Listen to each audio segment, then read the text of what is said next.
Hi guys, good morning. Welcome to my channel. இன்னைக்கு ஒரு குட்டி vlog பார்க்கலாம். என்னோட டெய்லி ரொட்டீனில் இதுவும் ஒரு பார்ட்டு தான்.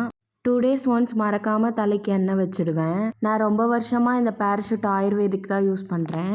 சென்னையில் இருக்கும்போது அதான் யூஸ் பண்ணேன். கேரளா இங்கே வந்ததுக்கப்புறமும் அதே நான் கண்டினியூ பண்ணுறேன். ஃபேஸ்லேயும் நான் நல்பமராதி தைலம் தான் அப்ளை பண்ணுறேன்.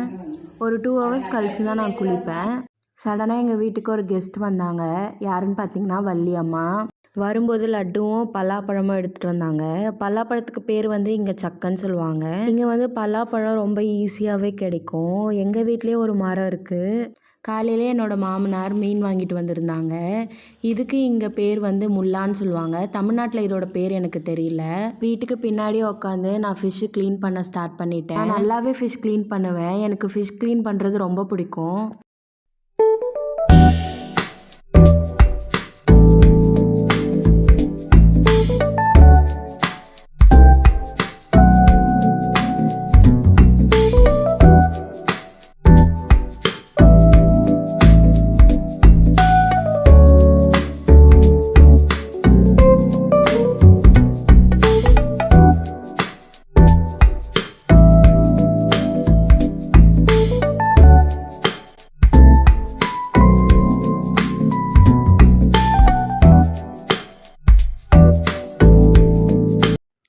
மீனை நல்லா சுத்தமாக கழுவி எடுத்து வச்சுக்கிட்டேன். ஒரு சட்டியில் கொஞ்சமாக கல்லுப்பு போட்டு அந்த மீனை அது உள்ளே போட்டு நல்லா அதை தேய்ச்சி எடுக்கணும்.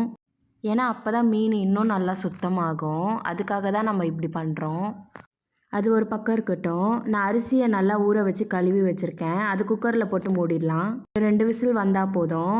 அதுக்குள்ளே நம்ம மீன் கறிக்கு தேவையானதை ரெடி பண்ணலாம் வாங்க.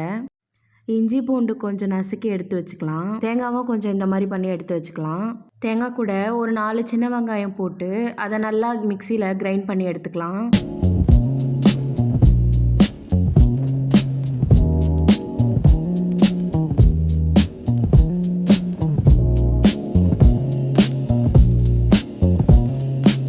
அவ்வளோதான் காய்ஸ், மீன் கறிக்கு தேவையான பொருளை நம்ம ரெடி பண்ணியாச்சு. என்னன்னு பார்த்தீங்கன்னா, ஒரு தக்காளி, 2 பச்சை மிளகா, கொஞ்சோண்டு கருவேப்பிலை, இஞ்சி பூண்டு நசுக்குனது, 2 ஸ்பூன் மல்லித்தூள், 3 ஸ்பூன் மிளகாத்தூள், 1 ஸ்பூன் மஞ்சத்தூள். இது எல்லாத்தையும் நம்ம அது உள்ளே போட போகிறோம்.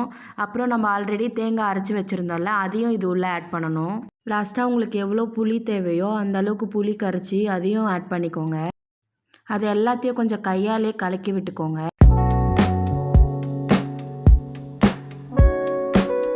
இப்போ நம்ம அதை கேஸில் வச்சிடலாம். கேஸில் வச்சதுக்கப்புறம் இப்படி தான் இருக்கும். கொஞ்ச நேரம் கழித்து ஒரு 10 minutes கழித்து பார்த்தீங்கன்னா நல்லாவே கொதிக்க ஸ்டார்ட் ஆகும். அந்த டைமில் நம்ம ஃபிஷ் போட்டு ஒரு 10 minutesக்கு அப்புறம் இறக்கிட்டோன்னா இந்த மாதிரி கேரளா ஸ்டைல் ஃபிஷ் கறி ரெடி ஆகிடும். எனக்கு கேரளா மீன் கறி ரொம்ப பிடிக்கும். உங்களுக்கு பிடிக்குமான்னு கண்டிப்பாக கமெண்ட்டில் சொல்லுங்கள், நானும் தெரிஞ்சுக்கிறேன். நம்ம ஊர் மாதிரி இங்கே ஜோக் ரைஸ்லாம் கிடைக்காது. இது உப்பிலிட்டது. பார்க்க ஐஸ்கிரீம் மாதிரி இருக்கும். பட் இதுக்குள்ளே உப்பிலிட்ட வெஜிடபிள்ஸ் எல்லாமே இருக்கும். நானும் எல்லா வேலையும் முடிச்சுட்டு குளிச்சுட்டு ஃப்ரெஷ் ஆகிட்டு வந்துட்டேன்.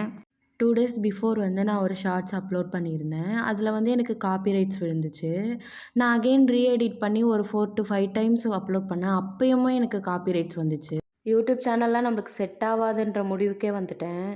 அப்போ தான் என் ஹஸ்பண்ட் நீ இதுக்கே எப்படி ஆனால் எப்படி, இன்னும் நீ பார்க்க வேண்டியது நிறைய இருக்குது, இப்போ தானே ஸ்டார்ட் பண்ணியிருக்க, அப்படி தான் இருக்கும், அகெயின் நீ ரீஎடிட் பண்ணி போடு, கண்டிப்பாக உனக்கு வியூஸ் போகும்னு சொன்னார். நான் அகெயின் அந்த ஷார்ட்ஸை அப்லோட் பண்ணிவிட்டு படுத்துட்டேன். மறாவது நாள் காலையில் ஏஞ்சி பார்த்தா அதுக்கு எனக்கு 1K வியூஸ் இருந்துச்சு. அப்போ தான் எனக்கு ஒரு விஷயம் புரிஞ்சுது, நம்ம எஃபர்ட்ஸ் போட்டால் தான் ரிசல்ட் பார்க்க முடியும். ஓகே காய்ஸ், என்னோடய வீடியோ உங்களுக்கு பிடிச்சிருக்கும்னு நினைக்கிறேன். நான் அடுத்த வீடியோவில் உங்களை பார்க்குறேன். பாய்.